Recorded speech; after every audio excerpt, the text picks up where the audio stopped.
Hello friends, ಹೇಗಿದ್ದೀರಾ? Welcome to Shyamala Bhimraj YouTube channel. ಇವತ್ತು ನಾನು ಮಾಡ್ಕೊತಾ ಇರೋದು ಮೊಟ್ಟೆ ಸಾರು. ಇದು ಯಾವ ಥರ ಮಾಡ್ತೀನಿ ನೋಡ್ಕೊಳ್ಳೋಣ ಬನ್ನಿ. ಇಲ್ಲಿ ಫಸ್ಟಿಗೆ ನಾನು ಶೇಂಗಾ ಹುರಿದು ಇಟ್ಕೊಂಡಿದ್ದೀನಿ. ಅದಾದ ನಂತರ ಈರುಳ್ಳಿ, ಬೆಳ್ಳುಳ್ಳಿ, ಟೊಮೊಟೊ ಹಾಕಿ ಒಂದರಲ್ಲೇ ಹುರಿತಾ ಇರೋದು. ಚೆನ್ನಾಗಿ ಹುರ್ಕೋಬೇಕು. ಇದನ್ನು ಫುಲ್ ಬ್ರೌನ್ ಆಗೋವರೆಗೂ ಹುರ್ಕೋಬೇಕು ಫ್ರೆಂಡ್ಸ್. ಯಾವ ಥರ ಅಂದರೆ ನೋಡಿರಿ, ಈ ಥರ. ಅದಾದ ನಂತರ ಕಾಯಿ ತುರಿ ಹಾಕಿಬಿಟ್ಟು ಚೆನ್ನಾಗಿ ಹುರ್ಕೋಬೇಕು. ಆ ನಂತರ ಒಂದು ಸ್ವಲ್ಪ ಕೊತ್ತಂಬರಿ ಹಾಕ್ಕೋಬೇಕು. ಅದಕ್ಕೆ ತುಂಬಾ ಚೆನ್ನಾಗಿರುತ್ತೆ ಫ್ರೆಂಡ್ಸ್. ಈ ಥರ ಒಂದು ಸತಿ ಮಾಡಿ ನೋಡಿ, ಶೇಂಗಾ ಹಾಕಿಬಿಟ್ಟು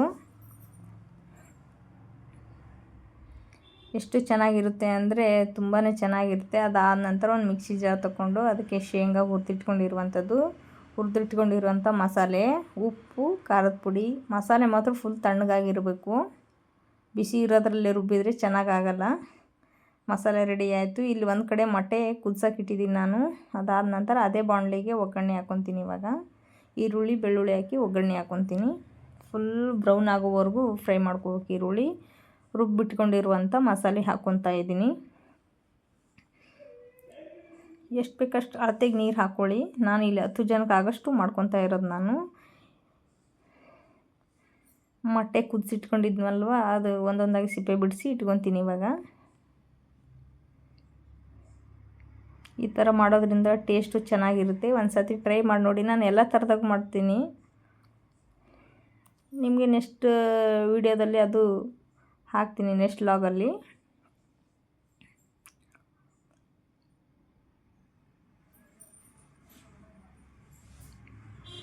ನಿಮಗೂ ಇಷ್ಟ ಆಗುತ್ತೆ ಅಂದ್ಕೊತೀನಿ ಫ್ರೆಂಡ್ಸ್. ನೋಡಿ, ಇವಾಗ ಅದಕ್ಕೆ ಎಲ್ಲ ರೆಡಿ ಆಗಿದೆ. ಒಂದು ಸ್ವಲ್ಪ MTR ಗರಂ ಮಸಾಲ ಹಾಕ್ಕೊತಾ ಇದ್ದೀನಿ. ಒಂದು ಮೊಟ್ಟೆ ಒಡೆದ್ಬಿಟ್ಟು ಅದಕ್ಕೆ ಮಿಕ್ಸ್ ಮಾಡ್ಕೊತೀನಿ ಸಾಂಬಾರಿಗೆ. ಚೆನ್ನಾಗಿ ಮಿಕ್ಸ್ ಮಾಡ್ಕೊಂಬಿಡ್ಬೇಕು ಅದು. ಅದಾದ ನಂತರ ಇವು ಸಿಪ್ಪೆ ಸುಲಿದಿಟ್ಕೊಂಡಿದ್ನಲ್ವ ಮೊಟ್ಟೆ, ಸ್ವಲ್ಪನೇ ಅದಕ್ಕೆ ಕಟ್ ಮಾಡ್ಕೋಬೇಕು. ಈ ಥರ ಅಷ್ಟೇ, ಫುಲ್ ಓಪನ್ ಮಾಡ್ಕೊಬಿಡೋದು. ಆ ಥರ ಕಟ್ ಮಾಡಿ ಒಂದೊಂದಾಗಿ ಸಾರೊಳಗೆ ಬಿಡಬೇಕು. ನೋಡಿ, ಈ ಥರ ಚೆನ್ನಾಗಿರುತ್ತೆ. ಒಂದು ಸತಿ ಈ ಥರ ಟ್ರೈ ಮಾಡಿ ನೋಡಿ. ನನಗೆ ಕಮೆಂಟ್ ಮಾಡಿ ಯಾವ ಥರ ಆಗಿತ್ತು ಅಂತ. ಸಾಂಬಾರು ರೆಡಿ ಆಯಿತು. ಅದಕ್ಕೆ ಜೋಳದ ರೊಟ್ಟಿ ಮಾಡ್ಕೊತಾ ಇದ್ದೀನಿ. ಅದನ್ನೂ ರೆಡಿ ಮಾಡ್ಕೊತಾ ಇದ್ದೀನಿ. ಏನಪ್ಪ ಇವರು ಶೇಂಗಾ ಹಾಕಿಬಿಟ್ಟು ಮೊಟ್ಟೆ ಸಾರು ಮಾಡ್ತಾರೆ, ಬೇರೆ ಹಾಕಲ್ವಾ, ಕಾಯಿ ಹಾಕಲ್ವಾ ಅಷ್ಟೇ ಅಂತ ಅಂದ್ಕೋಬೇಡಿ. ಶೇಂಗಾ ಹಾಕೋದ್ರಿಂದ ಟೇಸ್ಟೇ ಚೆನ್ನಾಗಿರುತ್ತೆ. ನಾನು ಯಾಕೆ ಶೇಂಗಾ ಹಾಕ್ತೀನಿ ಅಂದರೆ, ಮುಂಚೆ ನಮ್ಮದು ಡಾಬಾ ಇತ್ತು. ಅಂದರೆ ನಮ್ಮ ಊರ ಸೈಡಲ್ಲಿ ನಮ್ಮ ಅಣ್ಣವ್ರು ಮೊದಲೇ ಡಾಬಾ ಮಾಡ್ಕೊಂಡಿದ್ರು. ಆವಾಗ ಮಸಾಲೆ ಎಲ್ಲ ರೆಡಿ ಮಾಡಿಕೊಡ್ತಾಯಿದ್ವಿ ನಾವು. ಇದೇ ಥರ ತುಂಬಾ ಚೆನ್ನಾಗಿತ್ತು ಅಂತ ಹೇಳ್ತಾಯಿದ್ರು ಕಸ್ಟಮರ್ಸ್ ಎಲ್ಲ ಬರೋರೆಲ್ಲ.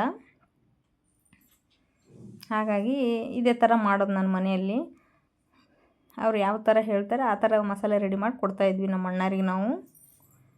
ಇವಾಗ ನಾನು ಅದೇ ಥರ ಮನೇಲಿ ಮಾಡ್ಕೊಳೋದಲ್ವ, ಹಾಗಾಗಿ ಆ ಥರ ಮಾಡಿಕೊಟ್ರೆ ಇಷ್ಟಪಟ್ಟು ಊಟ ಮಾಡ್ತಾರೆ ಅಂದರು. ಆ ಥರ ಮಾಡ್ತಾಯಿರೋದು ನಾನು. ಶೇಂಗಾ ಎಲ್ಲ ಹಾಕೋದು, ಎಳ್ಳು ಹಾಕೋದು, ಒಂದೊಂದು ಸತಿ ಒಂದೊಂದು ಥರ ಮಾಡಿ ಕೊಡ್ತೀನಿ. ಮೊಟ್ಟೆ ಸಾರು, ಮೊಟ್ಟೆ ಮಸಾಲ,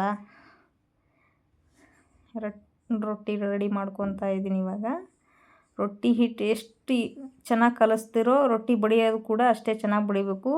ಆಮೇಲೆ ಹಿಟ್ಟು ನೀರು ಹಚ್ಚೋದು ಅಷ್ಟೇ ಚೆನ್ನಾಗಿ ಹಿಟ್ಟು ನೀರು ಹಚ್ಬೇಕು. ಅದಕ್ಕೆ ಹಸಿ ಬಿಸಿ ಹಚ್ಚಿದರೆ ಟೇಸ್ಟ್ ಇರಲ್ಲ ರೊಟ್ಟಿ.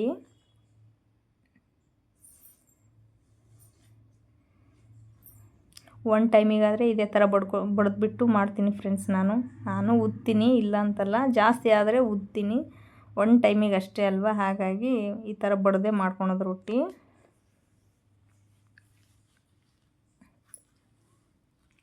ನಿಮಗೂ ಇಷ್ಟ ಆಗುತ್ತೆ ಅಂದ್ಕೊತೀನಿ ಫ್ರೆಂಡ್ಸ್. ಇಷ್ಟ ಆದರೆ ಲೈಕ್ ಮಾಡಿ, ಶೇರ್ ಮಾಡಿ, ಕಮೆಂಟ್ ಮಾಡಿ, ಸಬ್ಸ್ಕ್ರೈಬ್ ಮಾಡ್ಕೊಳ್ಳಿ. ಒಂದು ರೊಟ್ಟಿ ರೆಡಿ ಆಯಿತು. ಎರಡನೇ ರೊಟ್ಟಿ ಕೂಡ ಅದೇ ಥರ ಮಾಡ್ಕೊತಾ ಇದ್ದೀನಿ. ನೋಡಿ ಯಾವ ಥರ ಅಂತ.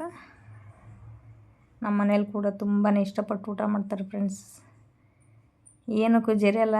ಚೆನ್ನಾಗಿದ್ದರೆ ಏನೂ ಮಾತಾಡಲ್ಲ, ಸುಮ್ಮನೆ ಊಟ ಮಾಡ್ತಾರೆ.